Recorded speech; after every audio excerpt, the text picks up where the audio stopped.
Artist problem, varnishing? That's what you wanted to call No it? question mark. Say it with authority. Varnishing. Varnishing. Not like a...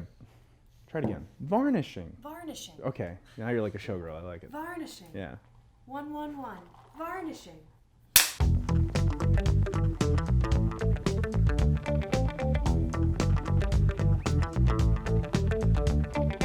So we are doing a video today on artist problems varnishing. When is the appropriate time to varnish? What is the appropriate type of varnish you should be using? These are the sort of things that I think that there's some confusion on, and I just want to see if I can clear it up a little bit. So I guess we should start with, what is varnishing? What do we varnish for? Well, the definition of varnishing is basically a protective covering or film that will in some way change or enhance the appearance either to a large effect or a minimal effect. Why and when should you varnish? Well, if you want your piece to last, varnishing is very important because it is a protective film. But not every varnish is the same. There's a lot of varnishing options out there, and I'm going to try to simplify it as best I can, break it down. When it comes to watercolor, just put it behind glass. I mean, there's some spray varnishes you can use, but a good protective glass is usually the best way to go about it. Oil and acrylic.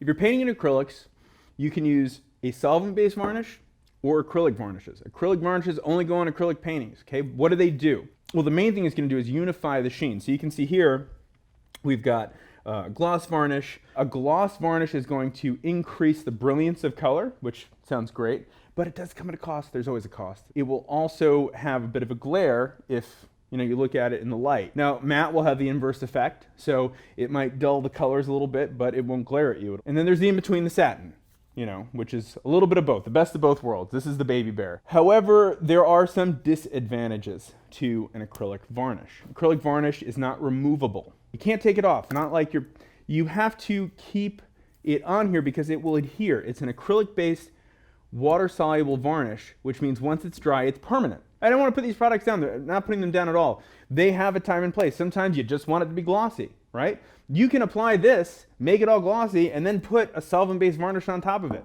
Now, you will also notice on these jars that they say medium and varnish. You can use them in your paints, and you can use them over your paints. So even if you're not varnishing with them, but you want your paints to be just glossy, you can add that right into your paints. There are some acrylic varnishes that have something called UV blockers. Here we go with our science, our artist science standards, our ASS. This is just off the top of my ASS. If you use an acrylic varnish that has a UV blocker built into it, it will help protect it from light. It will help protect it from, light. I mean, it's a UV blocker. That makes sense, right? You can use a solvent-based varnish on oil paintings or acrylic paintings. This is the stuff that you can take off later and reapply. The elements are still going to hit this just like it will hit this. The difference is you can take this off and put it on again, and that's the cleaning process. Okay, we have some Chelsea Classical Studio Lavender Damar Varnish.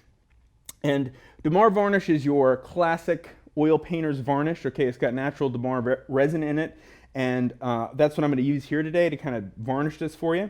But there are newer products out there, solvent-based varnishes, that are going to have a synthetic varnish in them, which can unify the sheen to glossy, matte. I mean, Damar Varnish is going to most of the time give you the same results. It's going to be kind of a little bit on the glossier side. It can also have a tendency to yellow a little bit over time. So if it starts to yellow, you remove it and put something new on there. What happened with the Chelsea Classical Studios Lavender Damar Varnish? It doesn't yellow. It's non-yellowing. So this gives you everything. This gives you protection from the elements. This is removable. You can put it on again later. Okay, so what do you have?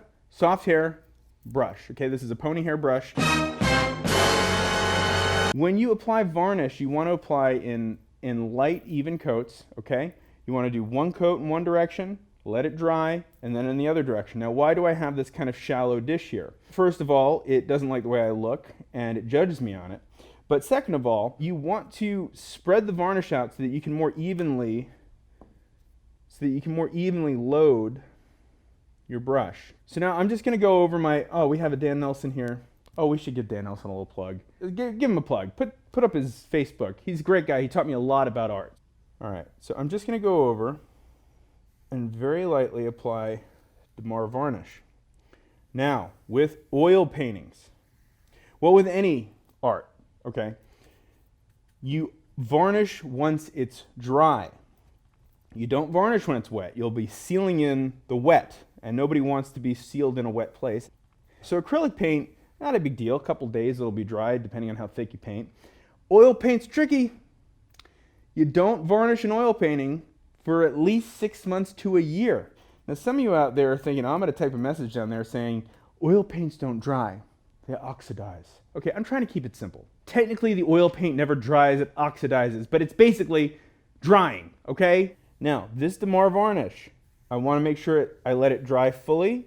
Then once it's dry, I would then again turn it and then go in this direction with light brush strokes, just a couple coats, okay? When you hear about all those restorations of famous works, they're basically removing these protective films and showing you what's underneath. Now, how do you remove this? I'm not really entirely sure, so I'm not going to tell you.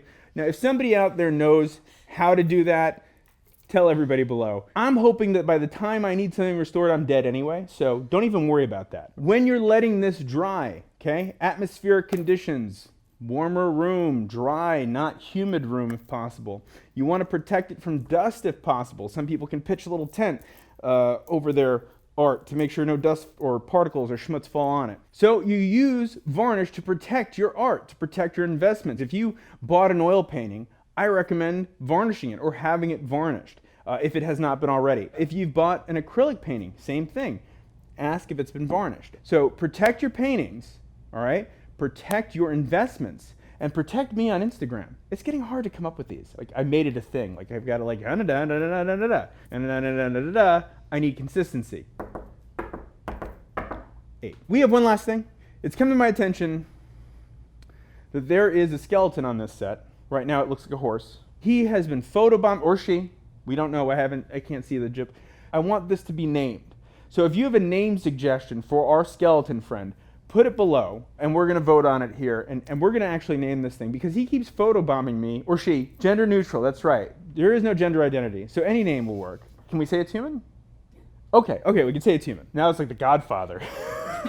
Tell us some suggestions below. Why not, right? Something to do. And if you have any other questions about varnishing, I'll do my best to answer them. Yeah, I think that's it.